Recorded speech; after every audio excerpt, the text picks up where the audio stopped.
Hello my dear student. Macro economics के most important numerical questions का one shot video है जिसमें आप समझेंगे कि किस किस चैप्टर से किस किस तरीके के क्वेश्चन आपके बोर्ड एग्जाम में पूछे जाते हैं, उसको सॉल्व कैसे करना है, उसका फार्मूला क्या होता है, इजी लैंग्वेज में 1 to 1 हर एक चैप्टर को कवर किया है मैंने। तो बने रहिएगा लास्ट तक कि लास्ट में ऐसे क्वेश्चन भी मैंने दे रखे हैं जो प्रीवियस ईयर में आपके बोर्ड एग्जाम में पूछे गए हैं। ठीक है, पहला हम शुरू करते हैं नेशनल इनकम से, क्योंकि सबसे ज़्यादा क्वेश्चन नेशनल इनकम। आप अगर सीबीएसई बोर्ड के स्टूडेंट हैं, अगर आप झारखंड बोर्ड के स्टूडेंट हैं, तो ध्यान में रखिएगा एक लॉन्ग में नेशनल इनकम का क्वेश्चन जरूर पूछा जाना है। जैसा कि यहाँ पर दिया गया है, calculate gross value added. Gross value added को शॉर्टकट में बोलते हैं GVA, that is also known as GDP। आपको ग्रॉस वैल्यू एडेड कैलकुलेट करना है at factor cost, that is GDP FC, right. हमारे पास आइटम गिवन है, units of output sold, price per unit of output 30, depreciation, intermediate cost, closing stock, opening stock. इसका use किसके लिए करेंगे? इसके यूज करेंगे हम चेंज इन स्टॉक निकालने के लिए। आपको जब क्वेश्चन पढ़ेंगे तभी पता चला जाएगा किसका यूज कहाँ होना है। ये हो गया एक्साइज और सेल्स टैक्स, ये दोनों क्या है? हमारे इनडायरेक्ट टैक्स है, इनडायरेक्ट टैक्स है। ठीक है, अब ये सारा आइटम जो दे रखा है ना, ये कौन से मेथड का है? ये सब प्रोडक्ट मेथड का है। जहां प्रोडक्ट मेथड में क्या किया, सबसे पहले आप आउटपुट वैल्यू ऑफ आउटपुट निकाला जाता है, उससे इंटरमीडिएट कंजप्शन माइनस कर दिया जाता है। हमें निकालना है FC, क्योंकि प्रोडक्ट मेथड में हमेशा सबसे पहले NDP MP calculate, GDP MP calculate होकर आता है।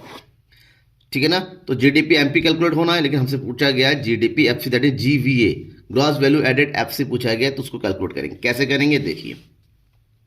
सॉल्यूशन, फर्स्ट ऑफ ऑल हमें निकालना है value of output. Value of output equal to क्या हो जाएगा? हमारे पास दिया हुआ है unit of output sold, unit sold multiply by price per unit, price per unit.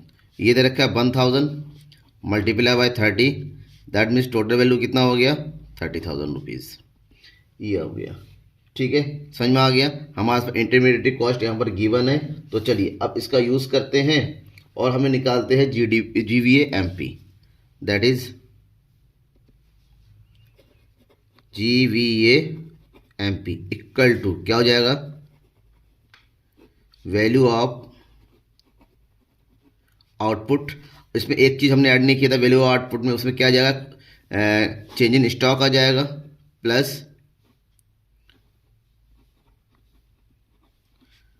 Closing stock minus opening stock, closing stock plus opening stock. और इसमें से माइनस कर दिया जाएगा क्या चीज? इसमें से माइनस कर दिया जाएगा आपका intermediate cost, that is intermediate cost. समझ में आ गया यहाँ तक? ठीक है, अब आगे सॉल्व करते हैं। वैल्यू ऑफ आउटपुट कितना है? दैट इज 30,000, और ये हो गया क्लोजिंग स्टॉक। हमारे पास क्लोजिंग स्टॉक है 2000, ओपनिंग स्टॉक है 2500, तो ये जगह 2000 माइनस 2500। ठीक है, ओपनिंग स्टॉक है 3000, क्लोजिंग स्टॉक है 3000, ओपनिंग स्टॉक है 2000, सॉरी मिसप्रिंट हो गया, ये हो गया 3000 और ये हो गया 2000, सॉरी फॉर दिस। ठीक है, और इंटरमीडिएट कॉस्ट कितना है? This one 12,000। अब कीजिए कितना? 30,000 और यहाँ से हो गया 1000, तो ये हो गया 31,000 माइनस 12,000, तो कैलकुलेट होके कितना आ गया? तो 31,000 से 12,000 को माइनस कर देंगे, तो उसको माइनस करने से हमें मिल रहा है कितना? ये हो गया 0 0 0, 11 में से 2 गया 9, यहाँ पर बचेगा कितना हमारे पास? 2 में से बन गया 1, that is 19,000। That's clear. But हमें ये नहीं पूछा गया है, हमसे पूछा गया है GVA FC। GVA FC equal to हो जाएगा GVA MP माइनस MP से FC कन्वर्ट करने के लिए इनडायरेक्ट टैक्स को माइनस कर दिया जाता है। क्या चीज? इनडायरेक्ट टैक्सेस को। तो GVA MP हमने निकाल लिया है कितना? 19,000, और इनडायरेक्ट टैक्स दो है, ये एक्साइज है और सेल्स है, दोनों को माइनस कर दिए, दैट मीन्स 2500 प्लस 3500, तो कितना हो जाएगा? 19,000 माइनस 2516,000। 19 में 6 गया तो हमारे पास कितना बचेगा 13,000। ये जो 13,000 है ये हमारा नेट आंसर है, ठीक ना, ₹13,000। ओके, समझ में आ गया। कोई भी डाउट है तो बेझिझक कमेंट बॉक्स में कमेंट करके जरूर पूछिएगा। नेक्स्ट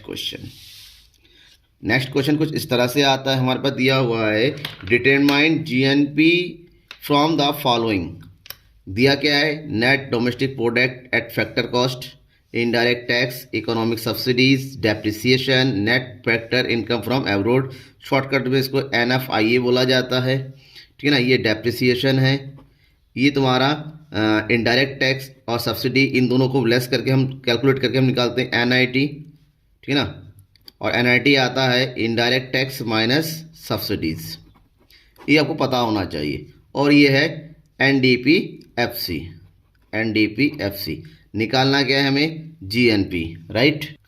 जब आपसे ये नहीं कहा गया किस पर FC है MP है, तो हमेशा इसको हम ये मानेंगे कि ये MP है, ठीक है। हमें निकालना है GNP MP, that is GNP equal to, हमारे पास गिवन क्या है, हमारे पास गिवन है NDPFC।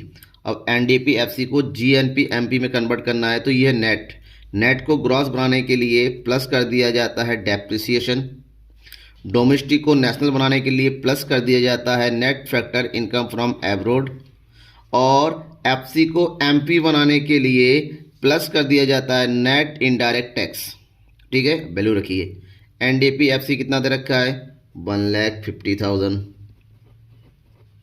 डेप्रिसिएशन कितना दे रखा है 50, NFIA कितना दे रखा है 50, और नेट इनडायरेक्ट टैक्स में ये दोनों आता है, that means indirect tax 1,000 minus subsidy 200। Okay, तो 1,50,000 और 50 100, तो ये हो गया 1,50,100।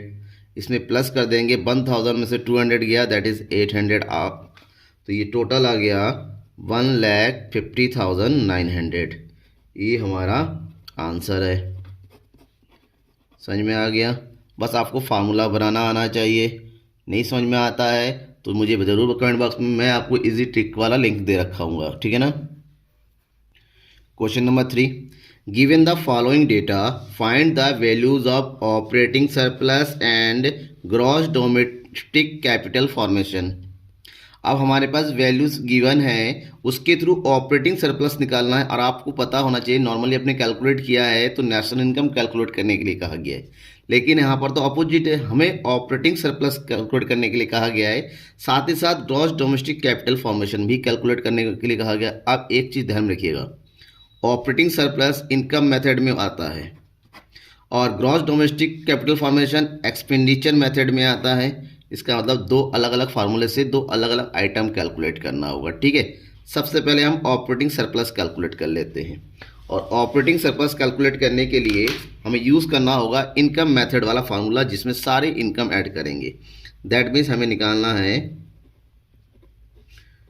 ऑपरेटिंग सरप्लस, ठीक है ना। और ऑपरेटिंग सरप्लस निकालने के लिए हमें इनकम मेथड यूज़ करना पड़ेगा। और हमारे इन्फॉर्मेशन क्या दे रखा है, government final consumption, mixed income, national income हमारे पास गिवन है, तो इस नेशनल इनकम का यूज़ करेंगे, ठीक है। कैसे करेंगे, तो फार्मूला लगाइए नेशनल इनकम का, तो ये हो जाएगा national income equal to, normally income method में क्या कैलकुलेट होता क्या आता है NDPFC, और NDPFC का फार्मूला क्या होता है, इसका फार्मूला होता है क्या चीज़, rent plus profit plus interest plus salary और वेजेस या कंपनसेशन प्लस मिड इनकम। और इन तीनों को टोटल, रेंट प्रॉफिट और इंटरेस्ट, इन तीनों का टोटल ही ऑपरेटिंग सरप्लस होता है। इसका मतलब हमें ऑपरेटिंग सरप्लस निकालना है, तो इन तीनों का वैल्यू दिया हुआ है तो उससे कोई काम नहीं है, तो ऑपरेटिंग सरप्लस यहाँ लगा देंगे। ऑपरेटिंग सरप्लस प्लस सैलरी या वेजेस यानी कि कंपनसेशन, देखिए कंपनसेशन दिया हुआ है इसमें क्वेश्चन में, देखिए कितना compensation wages and salaries given है, तो इसको यूनिट करेंगे वेजेस एंड सैलरीज। और क्या गिवन है वो देखना पड़ेगा, ठीक है ना। जो कुछ भी आपको गिवन है आपको इंक्लूड करेंगे। मिक्स्ड इनकम की बात कर रहा था मैं, देखिए मिक्स्ड इनकम दिया हुआ है, mixed income of self employed, उसकी एंट्री कर देंगे, दैट इज मिक्स्ड इनकम। और इसमें से नेशनल इनकम कैलकुलेट करने के लिए एनडीपीएफसी में क्या कर दिया जाता है, ऐड कर दिया जाता है net factor income from average. वो कहाँ दे रखा है, net factor income from average, देखिए ये दिया हुआ NF, आइए net factor income from average कितना दे रखा है 200। अब सबकी वैल्यू को रखिए। इनकम का कितना दिया हुआ है, इनकम दिया हुआ है 12,000, तो यहाँ रखेंगे हम 12,000 इक्वल टू ऑपरेटिंग सरप्लस तो दिया ही नहीं है, तो इसके शॉर्टकट में हम ऑपरेटिंग सरप्लस लिख देते हैं। बिजनेस एंड सैलरीज कितना दिया हुआ है, that is 6,000 plus mixed income कितना गिवन है यहाँ पर 1,500, ये हो गया 1,500, ठीक है। प्लस NFI कितना दे रखा है, ये दे रखा है 200, NFI हो गया 200, सारी वैल्यू रख दिया। अब कैलकुलेट करना है, कैलकुलेट करने के लिए क्या करना होगा, ये हो गया 12,000 इक्वल टू ऑपरेटिंग सरप्लस, अब बाकी सबको ऐड कर दीजिए 6,000 7,000 7,700, ये हो गया 7,700, so that operating surplus equal to 12,000 minus 7,700, minus कर देंगे 12,000 में से 7,700 को, कितना आएगा 0 0, यहाँ पर कैरी लिया 7 माइनस किया 3, इधर 11 में से 7 गया 4, this one 4,300 crore, that is operating surplus, operating surplus, ये हमारा पहला आ गया। लेकिन हमें इतना ही नहीं, आगे भी काम करना है। अब हमें निकालना है क्या चीज, according to question gross domestic capital formation, gross domestic capital formation निकालना है। और ये यूज होता है कहाँ पर, एक्सपेंडिचर मेथड में। और एक्सपेंडिचर मेथड में नॉर्मली क्या कैलकुलेट हो गया आता है, GDP MP, और हमारे पास क्या दिया हुआ है NDP, सो NNP यानी कि नेशनल इनकम। चलिए सेम यहाँ पर फार्मूला बनाते हैं। पहले हमारे पास गिवन है according to question national income, अब सारे एक्सपेंडिचर को ऐड कर देते हैं तो आता है GDP MP। तो जितने भी एक्सपेंसेस यहाँ पर दे रखा है वो देखिए क्या दे रखा है, government final consumption expenditure, shortcut में लिख दीजिए दैट इज गवर्नमेंट एक्सपेंडिचर, ठीक है।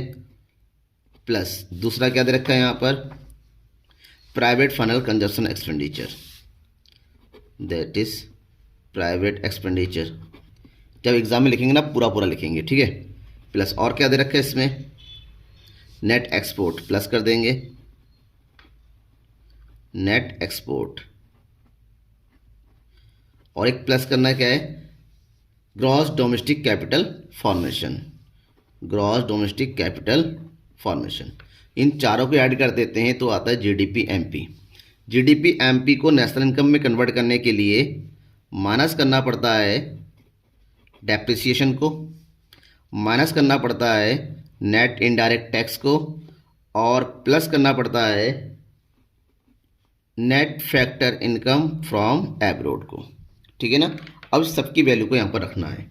देखिए नेशनल इनकम कितना दे रखा है, ऑब्वियसली पहले की तरह कितना दे रखा है यहाँ पर 12,000, ठीक है, इक्वल टू गवर्नमेंट एक्सपेंडिचर कितना दे रखा है, हमें यहाँ से वैल्यू लेना है दैट इज 2,000, ठीक है। प्राइवेट फाइनल कंजप्शन एक्सपेंडिचर कितना दे रखा है, ये दे रखा है 6,000, प्लस नेट एक्सपोर्ट कितना दे रखा है 1,800, प्लस नेट एक्सपोर्ट कितना दिया हुआ है, एंड हो गया सॉरी GDCP यानी कि ग्रॉस डोमेस्टिक कैपिटल फॉर्मेशन कितना दे रखा है, नहीं दे रखा, हमें इसे निकालना है, ठीक है ना। ग्रॉस डोमेस्टिक कैपिटल फॉर्मेशन हमें निकालना है। डेप्रिसिएशन कितना दे रखा है, consumption of fix capital he depreciation होता है, दिस वन 600, तो ये हो जाएगा 600, सॉरी हाँ 600। NIT नेट इनडायरेक्ट टैक्स कितना दे रखा है, ये हो गया हमारा NIT 700, दिस वन 700, और लास्ट में net factor income from abroad, देखिए यहाँ पर हमने इंक्लूड किया था, कितना आया था 200, तो ये हो जाएगा प्लस 200, ठीक है। अब सबकी वैल्यू को यहाँ पर रख दिया है हमने, इसको सॉल्व करना है, तो ये हो जाएगा 12,000 इक्वल टू, ये सारे प्लस के प्लस कर दीजिए 2,000 2000, 8000, 9800 और 200, दैट इज 10,000। माइनस कर देंगे 600, 700, that is 1300 plus gross domestic capital formation. ठीक है, अब कैलकुलेट कीजिए। कैलकुलेट करने के लिए कितना होगा, दिस वन 12,000 इक्वल टू 10,000 से 1300 को माइनस करेंगे 007, इधर बचेगा 9 में से बन गया 8 plus gross domestic capital formation. अब निकाल लीजिए, that is gross domestic capital formation कितना हो गया, ये हो जाएगा 12,000 माइनस 8,700 माइनस कर देंगे, ये हो जाएगा, माइनस किया 3, 11 में से 8 गया 3, 3300 करोड़। और ये होगा हमारा आंसर। ठीक है, कोई डाउट है तो बेझिझक कमेंट बॉक्स में कमेंट करके अपने डाउट्स को जरूर पूछिएगा। ठीक है, नेक्स्ट क्वेश्चन की तरफ बढ़ते हैं। क्वेश्चन नंबर 4 बिल्कुल इजी क्वेश्चन है, हमें डायरेक्ट निकालना है नेशनल इनकम। दिया क्या क्या, पर्सनल टैक्स है, प्राइवेट फंड। देखिए क्वेश्चन में कभी ये नहीं बताया जाता है कौन से मेथड यूज़ करना है। क्वेश्चन को पढ़ के उसके आइटम्स को देखना है कि किस मेथड के आइटम सबसे ज़्यादा गिवन है, उस मेथड का यूज़ करना है। पर्सनल टैक्स है, private final consumption, undistributed profits, private income, government final consumption expenditure, ये हमारा एक्सपेंडिचर मेथड का है। ये जो है हमारे पास इनकम मेथड है, ये एक्सपेंडिचर मेथड है, ये भी एक्सपेंडिचर मेथड है। कॉर्पोरेट टैक्स ये इनकम मेथड में आता है। नेट डोमेस्टिक फिक्स कैपिटल ये एक्सपेंडिचर मेथड में आता है। नेट इनडायरेक्ट टैक्स आपको पता ही है, ये तो नॉर्मली कैलकुलेट करने के लिए यूज़ किया जाता है। डेप्रिसिएशन, ठीक है, ये डेप होता है। चेंज इन स्टॉक ये हमारे पास एक्सपेंडिचर मेथड में आता है। नेट इंपोर्ट एक्सपेंडिचर मेथड में आता है। Net factor income to abroad ये NFIA है, वो भी कौन से में, नेगेटिव में। सबसे ज़्यादा आइटम एक्सपेंडिचर मेथड के दे रखा है तो एक्सपेंडिचर मेथड यूज़ करेंगे नेशनल इनकम कैलकुलेट करने के लिए। ठीक है, इस मेथड में सबसे पहले कैलकुलेट किया जाता है क्या चीज़, GDP MP। लेकिन आपको ध्यान में रखना है, अगर हमारे पास कैपिटल फॉर्मेशन नेट में दिए रखा है, किसमें दे रखा है, नेट में। अगर नेट में दे रखा है तो GDP नहीं आता है, क्या आता है, NDP आता है, वो भी किसमें, MP में। राइट, इसका मतलब ही हुआ हमें यहाँ निकलेगा NDP MP। कैसे, सबको ऐड कर दीजिए, that is private expenditure plus government expenditure plus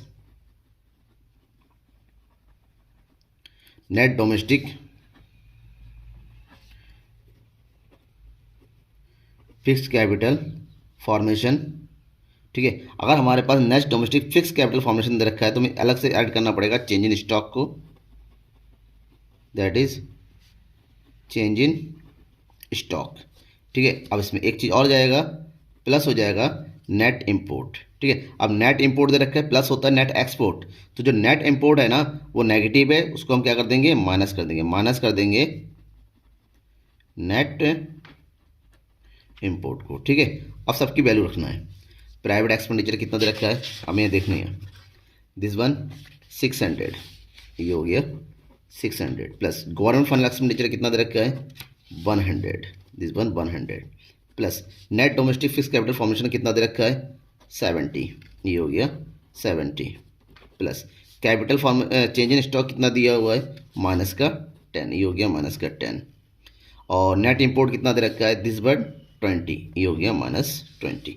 सबकी वैल्यू रख दिया, इसको सॉल्व कीजिए, कितना आ जाएगा 600 700 770 770 माइनस और माइनस प्लस हो गया माइनस का 30, तो ये हो जाएगा 740। अब हमारे पास NDP MP आ गया, बट हमसे पूछा गया है नेशनल इनकम, इसको बोलते हैं NNP FC। इसका मतलब NDP MP को NNP FC में कन्वर्ट करना होगा, तो N और N तो सेम है नेट, इसमें कोई दिक्कत नहीं। डोमेस्टिक को नेशनल में कन्वर्ट करने के लिए net factor income from abroad को ऐड कर दिया जाता है और MP को MC में बदलने के लिए माइनस कर दिया जाता है नेट इनडायरेक्ट टैक्स। अब जो वैल्यू दे रखा है उसको रख दीजिए, ये वैल्यू है NDP FC का हमारा पास 740। नेट इनडायरेक्ट वो नेट फैक्टर इनकम एब्रोड जो होता है हमारे पास नेगेटिव बैलेंस दे रखा है, दैट इज 10, इसका मतलब ये माइनस का 10 हो जाएगा। और नेट इनडायरेक्ट टैक्स कितना दिया हुआ है 60, तो ये हो गया माइनस का 60। तो 740 माइनस का 70, तो ये हो जाएगा हमारे पास कितना 0, 14 में से 7 गया 7, इधर को 670 crore. This one hour answer. ठीक है, डाउट है तो बेटा जरूर पूछिएगा। ठीक है, आगे बढ़ते हैं। नेशनल इनकम के क्वेश्चंस कंप्लीट करने के बाद हम आते हैं determination of income and employment, और इस चैप्टर में जो क्वेश्चन आते हैं वो कुछ इस तरह से पूछे जाते हैं। An economy is an equilibrium, economy equilibrium level में है। Calculate MPC that means marginal capacity to consume. हमारे पास गिवन क्या है, नेशनल इनकम। इसका मतलब जो कुछ भी गिवन है सबसे पहले उसको लिखा जाता है, सॉल्व करेंगे। गिवन क्या है, नेशनल इनकम, शॉर्टकट में लिखते हैं वाई इक्वल टू 1000। ठीक है, ऑटोनोमस कंजप्शन जिसको बोलते हैं सी बार इक्वल टू 200, और गिवन क्या, investment expenditure that is I equal to 100। अब इकोनॉमी इक्लोरियम है, ठीक है ना, इसका मतलब ये हुआ इन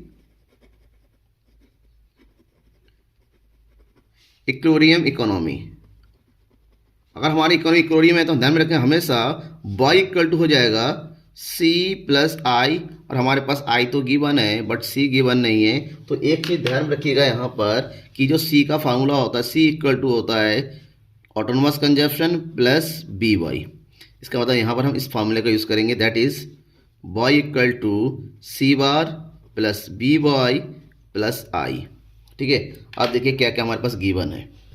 y गिवन है 1000, वैल्यू रख दीजिए, equal to C bar given है 200, वैल्यू रख देंगे। अब हमारे पास b का मतलब क्या होता है, b का मतलब ही होता है एमपीसी, जो कि हमें कैलकुलेट करना है। तो इसको जैसा है वैसा ही लिख दीजिए, चाहे तो आप यहाँ पर एमपीसी लिख दीजिए। ठीक है ना, मल्टीप्लाई वाई कुछ नहीं है, मल्टीप्लाई होता है, ये हो गया y that means 1000 plus I this 100।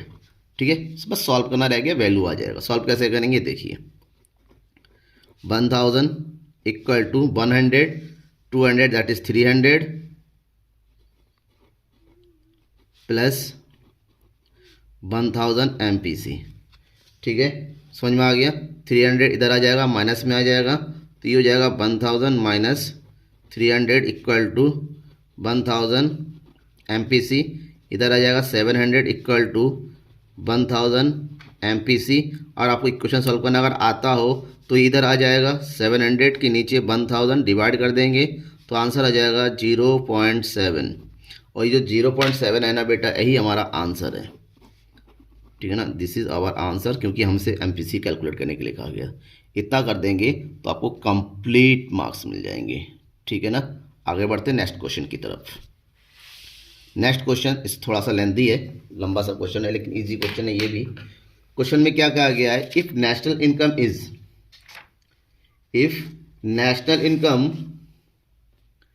Is 50 crore and saving is 5 crore, find out the average propensity to consume when income rises to 60 crore and saving to 9 crore।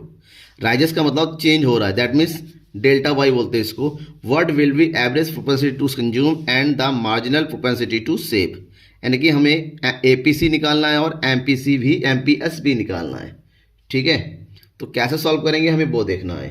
Solve करने के लिए सबसे पहले हमें क्या क्या दिया हुआ है वो लिखिए, दैट इज गिवन।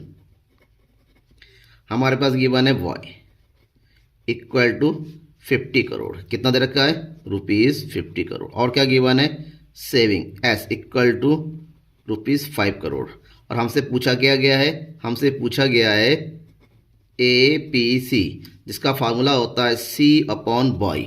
अब APC में C तो है नहीं, तो C कैलकुलेट करो। C इक्वल टू होता है y माइनस s, मतलब क्या हो गया, y माइनस s होने पर क्या होता है, y है 50 माइनस 5 दिस 45। आप यहाँ पर वैल्यू रख दीजिए, कितना हो जाएगा c 45 और y कितना है 50।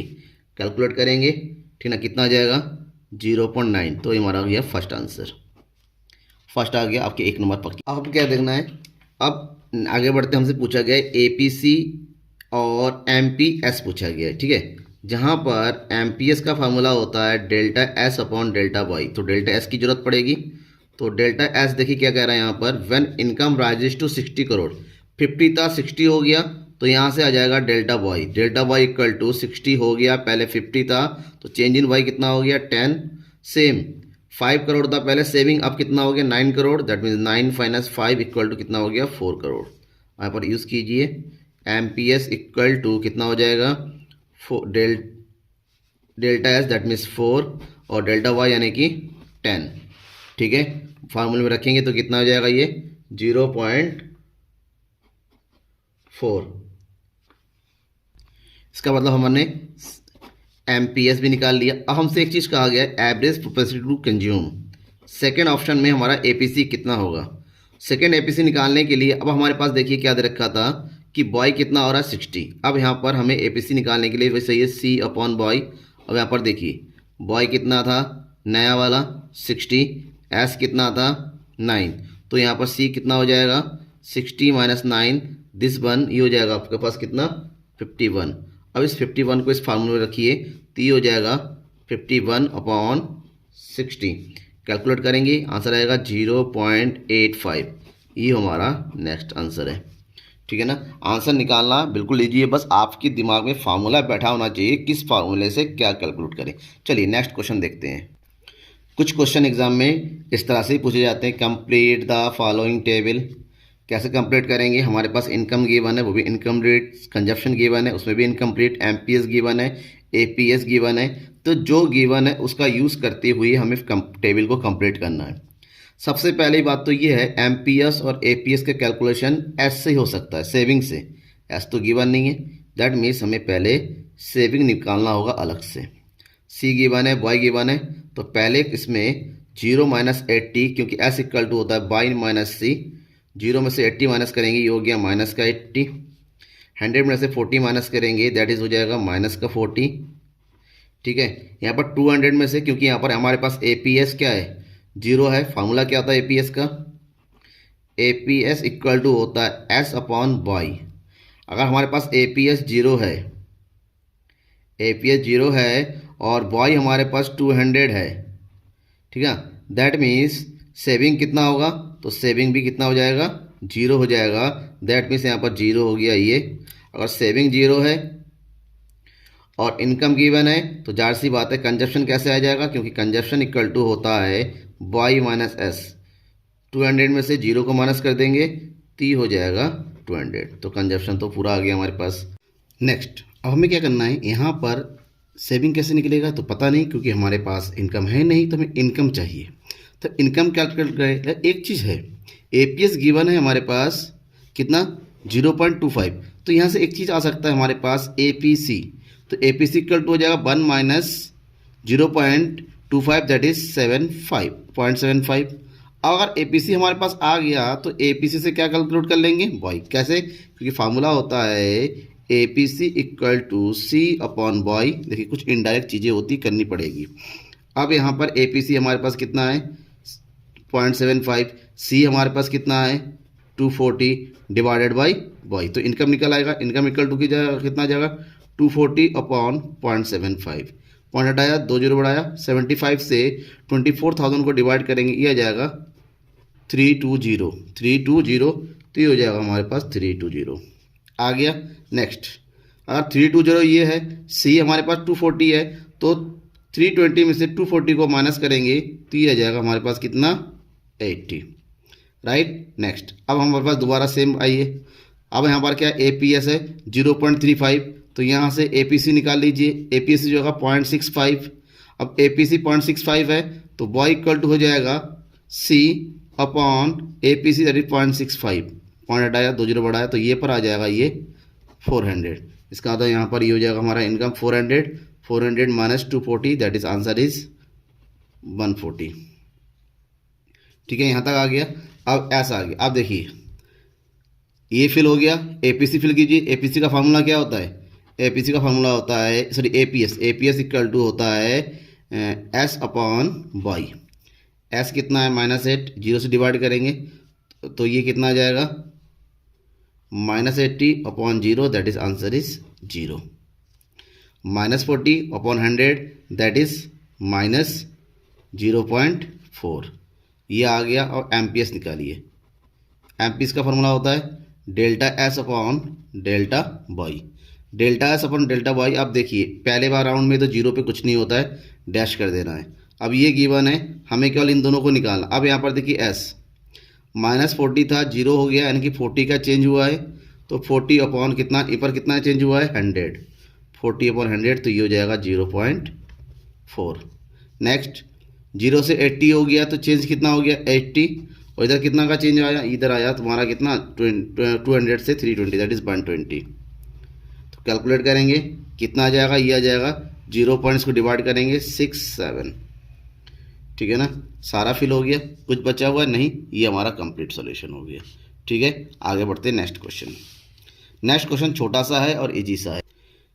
क्या दे रखा है, if marginal propensity to consume 0.6 that means MPC equal to 0.6, what will the value of multiplier. Multiplier क्या होगा, तो मल्टीप्लायर का फार्मूला क्या होता है, K/1/1 minus MPC।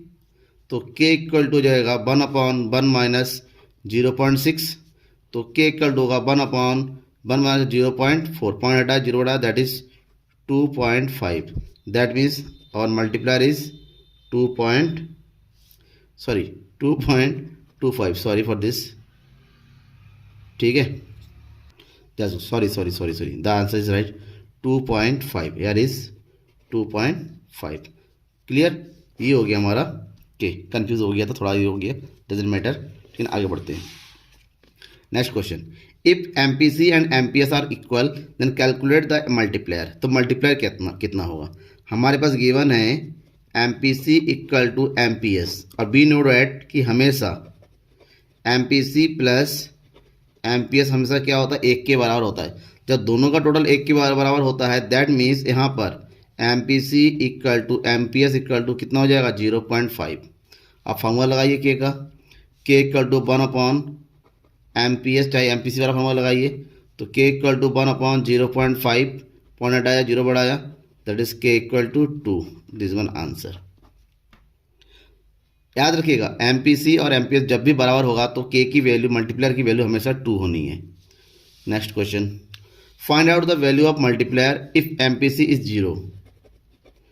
MPC equal to 0, तो हमसे पूछा गया है कि मल्टीप्लायर कितना होगा, फार्मूला लगाइए K equal to 1/1 minus MPC, here 1/1 minus 0, here 1/1 that is K equal to 1। ये सब 1 मार्क्स का क्वेश्चन होता है, ठीक है ना। चलिए नेक्स्ट क्वेश्चन देखते हैं। The question is in an economy 75% of increase in income is spend on consumption. जो भी इंक्रीज होता है उसको 75% कंज्यूम कर दिया जाता है, that is MPC। Investment is increase by 1000 crore, calculate total increase income that means delta by total increase in consumption expenditure that means delta C। हमें डेल्टा C निकालना है और डेल्टा Y निकालना है, राइट। तो इस केस में हमारे पास गिवन क्या है, MPC गिवन है, पहले लिखिए यहाँ पर MPC इक्वल टू 75%, को पॉइंट में लिख सकते हैं। MPC आ गया और हमारे पास गिवन क्या है I इक्वल टू ₹1000 करोड़। जब I गिवन है, ठीक है, अब यहाँ से क्या निकाल लीजिए, K निकाल लीजिए, K equal to 1/1 minus MPC equal to 1/1 minus 0.75 equal to 1/0.25, that means the point हटाया 2 0 बढ़ाया तो ये कितना आ गया 4, K आ गया 4। अब हमारे पास क्या गिवन है, डेल्टा I गिवन है, तो Y आ जाएगा कैसे, क्योंकि K का दूसरा फार्मूला होता है delta Y upon delta I, दूसरा फार्मूला होता है। यहाँ पर K हमारे पास गिवन है तो Y equal to delta Y upon delta I भी गिवन है 1000, तो यहाँ से डेल्टा Y इक्वल टू हो जाएगा 4 मल्टीप्लाई बाई 1000 दैट इज 4000। अब डेल्टा Y भी आ गया, डेल्टा Y आ गया, हमसे पूछा गया है टोटल इंक्रीज इनकम कितना इंक्रीज होगा, ये फर्स्ट आ गया। अब हमसे क्या डेल्टा C पूछा गया है, तो यहाँ पर फार्मूला लगाइए दोबारा MPC का, MPC इक्वल टू होता है delta C upon delta Y। MPC already हमारे पास है 0.75, डेल्टा C हमसे पूछा गया है और डेल्टा Y हमें कैलकुलेट किया दैट इज 4000, तो डेल्टा C कितना होगा, डेल्टा C इक्वल टू होगा 0.75 मल्टीप्लाई बाई 4000, दोनों की मल्टीप्लाई कर देंगे तो डेल्टा C इक्वल टू हो जाएगा 3000 करोड़, ये हो गया करोड़। ये 2 आंसर आ गया, ठीक है ना। कोई भी डाउट है तो बेझिझक जब चाहे आप कमेंट बॉक्स में कमेंट करके पूछ सकते हैं, ठीक है ना। इसी तरह से अलग अलग वीडियोस के लिए वन शॉट वीडियो के लिए भी सब्सक्राइब करके रखिए, जल्दी आपकी वन शॉट वीडियो आपको अपलोड कर मिलेगी। Thank you everyone, bye.